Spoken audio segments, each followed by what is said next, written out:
The State Quarter series tells a mosaic of stories making up the great land of the United States of America.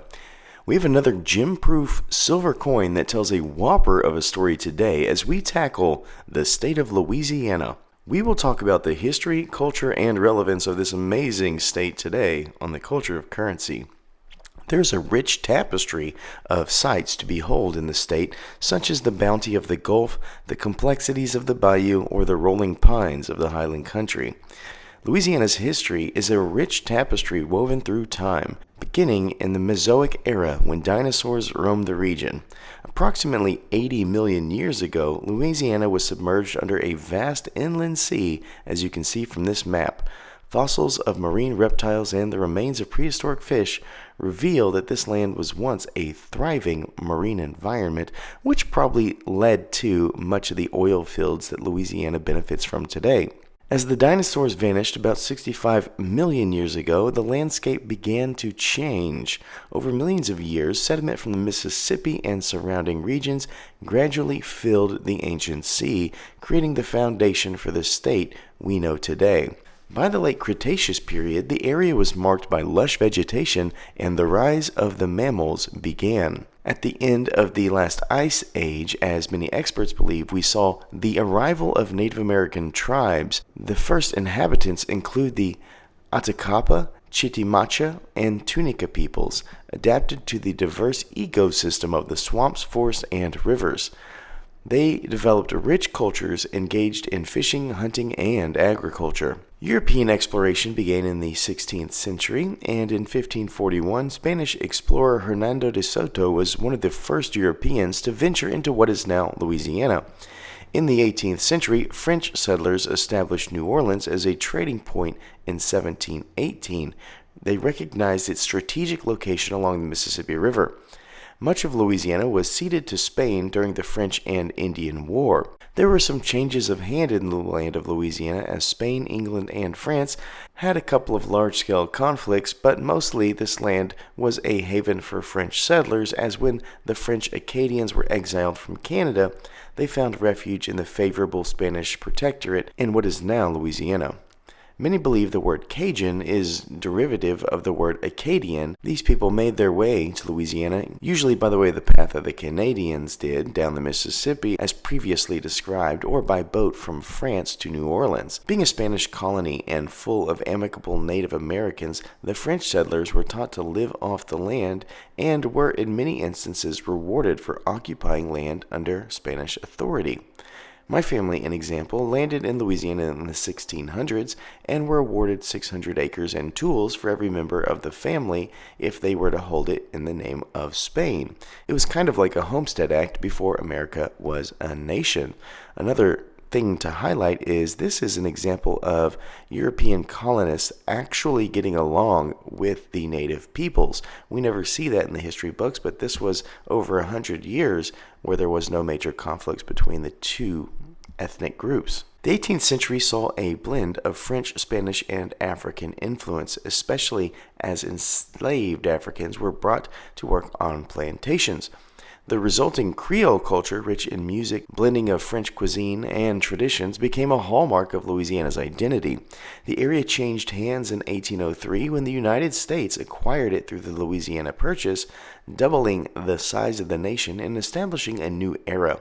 Many historians say that this was the best deal that America has ever made from a value standpoint. As the 19th century progressed, Louisiana became a significant player in the cotton economy, reliant on enslaved labor. The Civil War brought turmoil, with Louisiana being one of the first states to secede from the Union in 1861.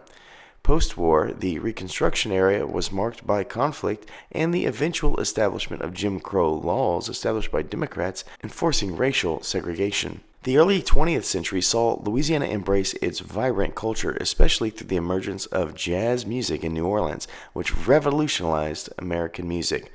The state faced challenges during the Great Depression, but rallied around its unique traditions and resilient spirit.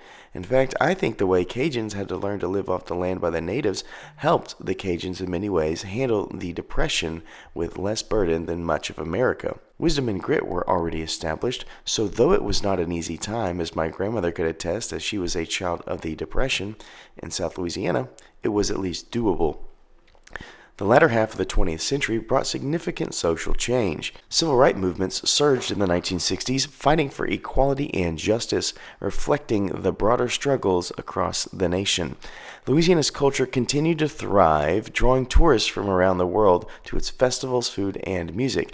In fact, the World's Fair was even hosted in New Orleans. Entering the 21st century, Louisiana faced both natural and human-made challenges. Hurricane Katrina in 2005 devastated New Orleans and its surrounding areas, but the resilience of its people shone through as they rebuilt and revitalized their communities. I actually enjoy New Orleans more now, post-Katrina, than I did pre-Katrina. The flooding was devastating, but it did allow for a redo on many of the struggling areas. New Orleans still has its Big Easy charm and is a powerhouse of culinary art and maybe among my favorite vacation spots in the United States. Today, Louisiana at large is a complex blend of history, culture, and natural beauty, from the bayous to its vibrant streets of New Orleans. It should be mentioned as well that there is a huge difference in experience as you traverse the state.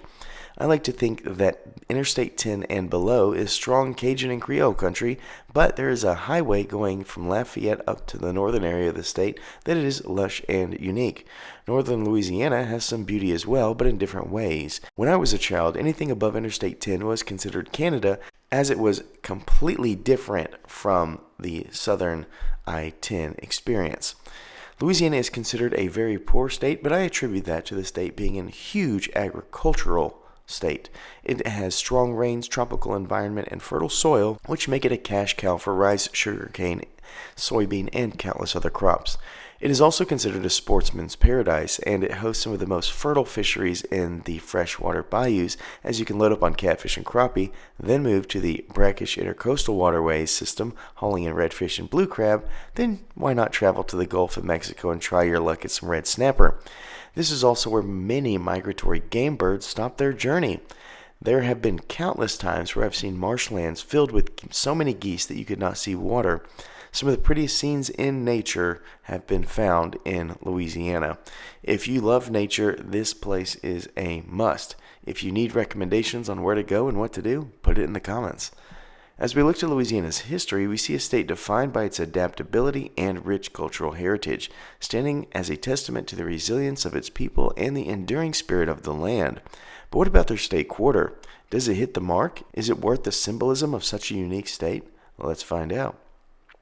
When we look at the obverse, we have the standard series. Nothing crazy here, except we're reminded that the S mint mark, which is a great thing, it stands for San Francisco, means that this is 90% silver. The reverse is really where we need to focus. As we flip the coin, we see history.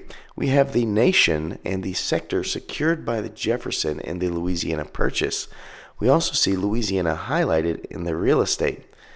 I bet it was really cool to be Thomas Jefferson, who both defended the banks of the Mississippi against the British and then got to buy the land that he battled in. We also see the trumpet with a handful of eighth notes, denoting the birthplace of an art form, jazz. Not many places can say they were the incubator of a major world music movement, might be the only one in America. We also notice the state bird in the pelican, more specifically the brown pelican, though on the flag we do see a white one. Who better to design a state quarter like this than the famous designer of the American Silver Eagle, John Mercanti? We see his initials JM in the Gulf of Mexico, adding another layer of prestige to this image. Of course, we have the year the state was founded, which is all well and good. Here's a fun fact. On the state flag, we see the pelican feeding her chick by plucking the chest to draw blood. This is an ancient symbol for the sacrifice of Christ. Louisiana is one of the most Catholic places in America, and being such, the symbol makes sense. It is the symbolic of the sacrifice of oneself to serve others, in this case a set of chicks as Christ did for all of us. All in all, this is a beautiful quarter highlighting a beautiful land of culture, history, and natural wonder. It tells a part of the story of Louisiana, and it has the artwork of Mercanti. I hope you all are enjoying our State Quarter Silver series, and until next time, I hope you remember to stay classy and current with the culture of currency.